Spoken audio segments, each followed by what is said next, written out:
let's get started. And we may be joined by others. I'd like to welcome you to Learn Buteyko TV, our new site. As the email you've received says, I started the method in 2010. Now, in 2010, I was very different from what I am now. In fact, only a couple of weeks ago, I met for lunch with a former colleague, and she said, "Marcel, you are a different person." And the tone and context of her voice told me it was an improvement. I hate to think what I was like, but it's funny actually. I even have to write lists and refer to old lists of what my symptoms were. It's testament, I think, to the method, and countless students would repeat this, that you actually are inclined to forget just how many ailments one was suffering from before the Buteyko method. My situation was I had terrible, terrible muscle pain, stiffness, joints throughout my body, and my right side was just one tight steel cable. It felt like steel even. My muscles were so hard. Now, the tonus has improved. My tissues, my muscles, the tonus, instead of being brittle, they've become soft, flexible, and strong. I used to be exhausted all the time. I used to suffer sugar drop. I would feel shaky, sweaty, horrid. Don't have any of that anymore. I used to feel so worried and anxious if I hadn't been in bed for 10 hours. Now, maximum sleep I need is 6 hours, maximum. And again, I can work at any hour of the day or night, which we need to do with this online system, because we work, as you know, with students all around the world. My thinking and my concentration was just appalling. You know, I knew I had to leave one job. When I looked at a letter, I couldn't understand it. I could not comprehend just a letter. Things just collapsed in my mind. And now I'm much sharper, much brighter. I can coordinate things. I had the most acute sensitivity to light, flashing lights, bright lights, to sound, sudden noises, loud noises, and touch, and proximity of people in the street. I couldn't bear anyone walking behind me. It was just horrendous. I'd have to sort of skip around people or avoid them. But now, no problem. The email refers to a bouquet of symptoms, so I'll finish with this one, which was depression. I'd go for long periods when I couldn't work at all. Well, when I'm in a year, I had to leave my jobs several times.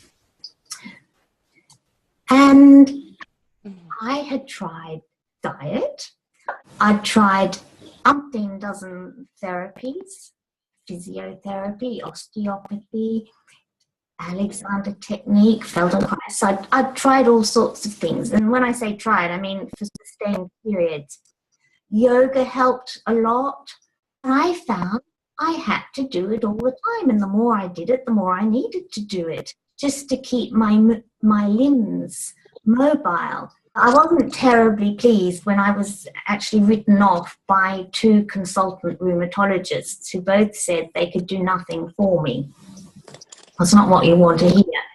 So, but one of them had said, exercise, exercise, exercise. And that did help.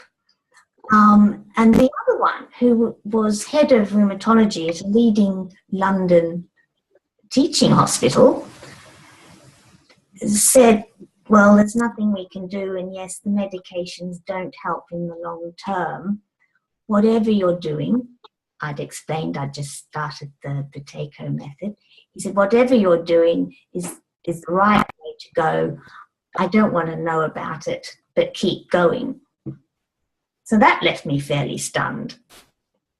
But I certainly did keep on going, because it was the first time anything really seemed to have a sustained effect. So the thing with the pharmaceutical drugs is that they give symptomatic relief, and all these other things I tried amounted to symptomatic relief as well. As soon as you stop doing them, they don't help, and they don't address the underlying cause. Professor Buteyko's big discovery on studying people's breathing, he discovered that everybody with chronic conditions had a deficiency of carbon dioxide, but nobody who had good carbon dioxide indicated by good breathing, because there's an optimal norm for breathing, ever suffered from a chronic condition. You become deficient in carbon dioxide when you chronically hyperventilate. So it's completely different from acute hyperventilation, for which people might use a brown paper bag to correct the balance of gases. But this is, you know, you're breathing 25 to 30,000 times a day. And if you do that too much, according to physiology, if you breathe too much, you will lose carbon dioxide, and the body should have disorders. So those who have symptoms are lucky. If you don't have symptoms and you are hyperventilating, then things are going deeper and deeper invisibly into the body, and you can get a nasty shock one day and discover some very severe illness because it's gone deep into the body. So chronic hyperventilation, it turned out, was the root cause of all my difficulties. Since then, the inflammation has come off my very painful arms, legs, whole body. My musculoskeletal system, I had crooked toes, they've gone straight. Now, podiatrists told me that I would always have those, the hammer toes and things, that they'd just get worse and I'd have to have an operation. Well, they've all straightened out and aligned. Scoliosis improved. As the oxygen gets delivered into the muscles, you get less lactic acid and your stamina improves. Relationships, the way you get along with people, improve. One becomes so much calmer. How did this happen? Well, it turns out that the level of carbon dioxide in your body determines how much oxygen you can absorb into the cells and tissues. We think we breathe for oxygen. Well, we do obviously need oxygen, the brain needs oxygen, the cells need oxygen, but the mechanism is not a simple sort of slot machine. It goes in and out. And there's this thing in physiology called the Bohr law, the principle which describes the process. And it's called the oxyhemoglobin dissociation curve. So what that means, according to your level of carbon dioxide, your level of oxygen will be absorbed into the cells and tissues. While we think we're breathing for oxygen, there's plenty of oxygen in the air, but it's getting it off the blood into the cells and tissues. And if you don't have enough carbon dioxide, your oxygen stays on the hemoglobin. For the purposes of simplicity, we just describe carbon dioxide's role in the body, because that's the base gas, the foundation of it all. But there's a shunt mechanism where it becomes dissolved carbonic acid, carbonate, bicarbonate, and carbamates. So it has those different forms within the body, but just for simplicity, we refer to it as the carbon dioxide level. The bronchus and heart, blood vessels, the gut, the aperture of all vessels is determined by your level of carbon dioxide. So, you know, if you've had a history of constipation, that disappears. I used to get terrible headaches and occasional migraines. That doesn't happen because the brain vessels dilate, and you learn with the Buteyko method how to treat your symptoms. Carbon dioxide is a primary regulator underlying the pH, the acid-alkaline balance of the body, and that influences your immune system. So it will deal with allergies, skin allergies, hay fever, etc. And very importantly, it creates the environment of the organs so that all the organs can function optimally. The rate of synapsing between the brain and nerve cells is regulated and influenced by the level of carbon dioxide in the body. So you become more logical. Now, the thing with brain and thinking eats a lot of carbon dioxide. So if you're deficient in carbon dioxide, it's cheaper for the body's reserves to make you just react emotionally. You need more carbon dioxide in your body to be able to use your brain and think your way through problems. Hormonal balances are regulated by the level of carbon dioxide in your body. So whether it's thyroxine or insulin, all the hormones are influenced by the carbon dioxide level. As the immune system is boosted and becomes more active and optimal, what does it do? It finds all those nasty bugs, infections, toxins, toxicities from your past, things you might not even have known about when you were a baby, some earache you had, or tooth infections. The body will find those at certain levels of carbon dioxide. Every disorder is located, and toxins are located, and the body will then, with a boosted immune system, start discharging them. And that, unfortunately, is unpleasant. But so are the symptoms that one presents with in the beginning. There just isn't another way. The body has to cleanse and get rid of them. But again, the method provides a way to deal with them, to deal with cleansing, so that you don't have to suffer more unnecessarily.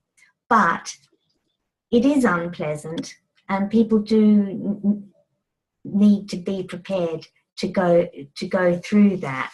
Professor Buteyko, who, having established that all these chronic diseases are related to, caused by, the root cause by deficiency of carbon dioxide, hypothesized that if you increase the level of carbon dioxide, you could reverse the disorder according to physiology, biochemistry, biology, etc. Along the way, he had to disregard pharmaceuticals, devices, tents, because nothing else, none of those things provided sustained long-term results. The thing that has been proven for over 60 years to be effective long-term is his method. Retraining the respiratory center to tolerate more carbon dioxide. That was the critical thing. And the method he developed to do that consists of, firstly, only ever breathing through the nose, never breathing through the mouth, so nasal breathing only, long breath holds, breath holding ability, and learning to breathe shallowly all of the time. And everybody who practices it gets the results. So I've mentioned allergies, hay fever, arthritis, calcium deposits caused by the pH being out of sync, colds and flu, the immune system beats those, attention deficit disorder, the brain and the nervous system are treated with carbon dioxide, chronic fatigue, fibromyalgia, the lactic acid comes off, gets replaced by oxygen in the muscle. Typically people say, oh, my blood pressure hasn't been this good in years. All the systems are regulated so that if you have high blood pressure or low blood pressure, it doesn't matter. The method normalizes it because the blood vessels will expand and the heart doesn't have to work so hard to deliver oxygen to the cells and tissues. People with emphysema will break the cycle of awful hospitalizations, bronchiectasis people. People with asthma, adults and children, they can reduce the use of their inhalers. Sometimes they don't take anything after the first day of the workshop. That's not unusual. People with COPD who are on oxygen, they reduce it or come off it within days or weeks. Mental conditions, schizophrenia is helped.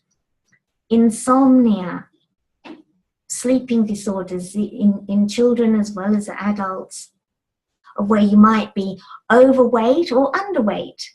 The method helps because it's about normalization. It's a process of normalizing all the body's systems and physiology. And it's wonderful because you get a sense of real appetite. And in fact, the less you want to eat, the more taste you have. My mother in her late 80s regained her sense of smell. Panic attacks, palpitations, they can be treated by increasing carbon dioxide. Stress. Carbon dioxide is nature's sedative. And I've talked already about how it helps the brain function more logically. Poor concentration, autoimmune disorders, MS and lupus. Very serious, deep disorders to the body. Again, with hard work, they can be reversed.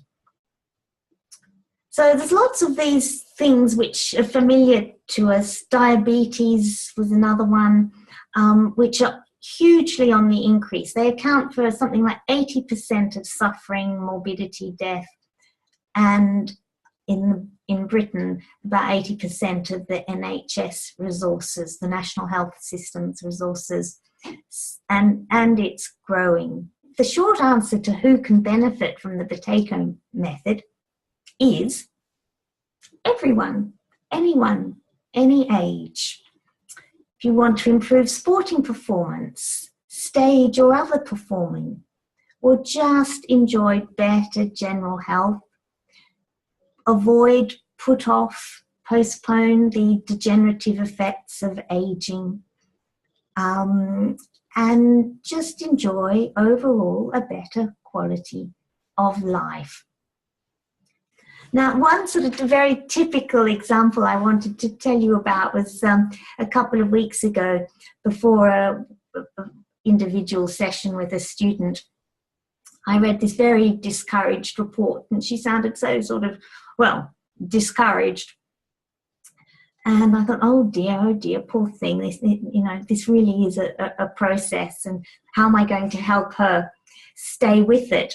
Anyway, when we met in Zoom for her session, she was all smiling and she said, oh, Marcel, I sent you that report. And, after I sent it, I realized this week I had 3 better days. And not only that, she said, I'm not on the couch all the time anymore. She's out playing basketball with her 6-year-old grandson. It's typical of the signs of improvement one sees, but it's also typical that people can get blind to the benefits. They can be overwhelmed by the frustration of wanting to feel no symptoms at all, or not have to do anything to get relief. But that's how it goes. It's the process. And eventually, if you really train your breathing, that you don't lose your carbon dioxide, that you breathe shallowly all the time and keep the work you make when you elevate it doing long breath holds, then you don't have to work hard to maintain a good level of health. And again, it depends really what you want, what level of health and relief from your symptoms you want to achieve, how much work you put into it. I had a Pilates teacher a few years ago who said, no, I always remember this one. She said, I can't believe I can now manage my own health just with 2 fingers. People say they've had the best sleep in ages. The energy goes up, mood improves, appetite goes down. Or people who they got terribly thin and had no appetite, find they rediscover appetite. And typically at the end of a workshop, you can see people's faces. They're lighter, brighter, and generally calmer and more at ease. Calm is something people comment a lot.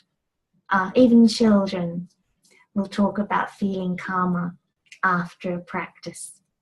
And over time, all those benefits become deeply embedded into the body, so you can enjoy them without so much work.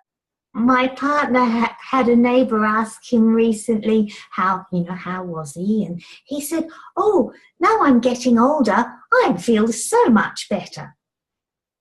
And they sort of did a double take, feeling older, feeling better, thanks to the Buteyko Method. More energy and a better waistline than any of the people half his age in the street. So how is all this achieved? I've talked about these things, all these disorders, 200 plus of them, having their root cause in a deficiency of carbon dioxide. You elevate it. How do you elevate it? You breathe through your nose, never through the mouth. You learn the breath holding maneuvers, and you learn to retrain your respiratory center to breathe shallowly all of the time. Now, it's not easy. It takes, holding your nose isn't difficult, technically speaking, but to get a refinement of the skill is difficult. To overcome the resistance of the body, the unpleasantness of, holding your nose for long, to get affect this change. It takes diligence, careful following of instructions. But as I say, everyone who does follow the instructions gets the accumulative effect. But just as it's bad news that bad breathing 25 to 30,000 times a day means escalating deterioration, if you multiply 25 to 35,000 times by little bits of improvement all the time, you get the opposite. So there is this wonderful accumulative benefit, and eventually you get not just the carbon dioxide level raised in the lungs, but throughout the whole body. All the cells in the body are respiring, the respiration of cellular respiration. So then you build a reservoir, and then you're protected from traumas. And you're also, if your control pause is high enough, protected against acquiring other conditions. You'll probably always have to practice to a certain level if you've had a serious disorder just to maintain that level, but you won't get anything new. So the first aim, when learning those basic skills in a beginner's workshop, students are able to treat their symptoms, to get some relief. Maybe not as much as they want immediately, but as their capacity to breath hold improves, so does their ability to treat their symptoms. And within 15 minutes, Professor Buteyko said, any good student could take off their symptoms. So the good news is you can reduce the frequency and the severity of these symptoms. Eventually, you reverse the disorder, you can attain tissue repair, and all the body's metabolisms normalize so that everything, the whole body, starts to function better. You've got your own anti-inflammatory, your own vessel dilator, your own painkiller, and your own sedative. You can make it. You can take responsibility for your health. You can attain, you can move towards optimal health. Once you get to a certain level, when a control pause of 25, Professor Buteyko recommended physical exercise. Vladimir Sukhanozov does intermediate training to help you with physical exercise, and also just integrate it into the practice into your daily life. And then the other big aspect is the role of the mind, the relationship between the mind and your breathing. Christopher Drake offers an advanced course to work with the mind, to improve your breathing that way. As your carbon dioxide goes up, everything becomes easier. Shallow breathing becomes easier. Treating your symptoms becomes easier. Life seems easier. And it's easier to make carbon dioxide, so you get into this good cycle. Only marred temporarily, I must add, by the experience of discharging all those nasty toxins and diseases that have been in the body. Nerves have to realign themselves. It can be very difficult for people. Professor Buteyko's recommendation was that everybody work under a qualified practitioner to get the best results, because otherwise you can be like this student I saw a couple of weeks ago and just you forget actually what the benefits are and how much people have improved in the moment of, some old thing firing. But, Professor Buteyko used to say was, if you've got some old symptom coming out, that's great. Well done. You've done a good job. Because if you hadn't done enough work to get your carbon dioxide up, your body wouldn't be strong enough to discharge it. So it is temporary. I will open up the microphones now. Because it seems to me the way you've explained Buteyko is that we become more efficient in the way we breathe, right? The ratio between oxygen. So if we're more efficient, we become less wasteful. If we're less wasteful, we conserve more energy. So if we conserve more energy, we can expand our lifespan logically. Well, what it will do is defer the effects of degeneration. It defers degeneration by making the body healthier, fitter, etc., optimizing all the body's mechanisms. But it's not, and Professor Buteyko himself, everybody, he would have expected, if he hadn't corrected his problems, to have been dead before, I think, 35. And various people have lived decades longer than they would have expected to without it. But really, the method is more concerned with quality of life necessarily than longevity. Your absorption of minerals, nutrients, vitamins, etc., is dependent on your level of carbon dioxide. If you don't have enough carbon dioxide, you can put all the vitamins and supplements, nutrition into your body that you want. The body doesn't know how to deal with it. So you need less because it metabolizes food more efficiently.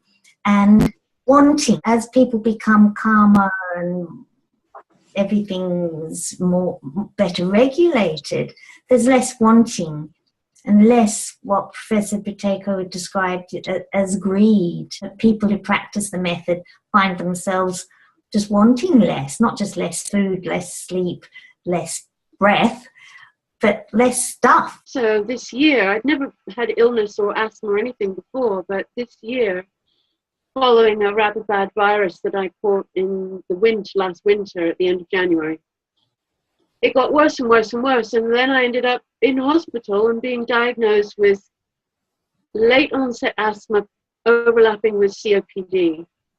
And then I proceeded to find myself in hospital 5 times, each time having to call the ambulance. And then, and I'm a very fit person. I'm a dancer and a Pilates teacher. But I'd never had any of these kinds of issues. So it was all very shocking. I was stabilized after about 3 weeks. They sent me home from hospital the last time with a course of steroids for 3 weeks. And that did stabilize me. Now I'm using inhalers in the morning and the evening. I was getting actually a lot better to the point where I'm able to do a ballet class again. But I too am finding that with the cold weather, I'm going back to where I feel like I can't control my breathing anymore. And it's just with the cold weather in the last couple of weeks. So I'm getting afraid that I'm going to deteriorate again because of the weather. From what I just said, it sounds like Buteyko probably could help me, right? Definitely. Oh, yes. Yes, COPD. Okay. Hugh's question in the chat regarding why would one start to eat less. That question was answered, was it? Or and I missed it, or was it not? Oh, well, you eat less because your body's instincts become optimized. So the body identifies real appetite as opposed to sugar appetite. So that's one aspect. But the other thing is, according to your level of carbon dioxide, the body's better able to absorb nutrients, vitamins, etc. So you don't need as much. It's just about all the metabolisms normalizing. When you have a control pause below 30, you can't really trust your instincts around what to eat and when to eat and how much to eat. But once your control pause gets to 30, you can start to trust it. Before that, you're a bit in the zone of an addict, sort of being addicted to over-breathing, overeating, and oversleeping. The body's poisoned. Well, thank you. Good luck with your practice, and we'll hope to see you again soon. Good night. Good day.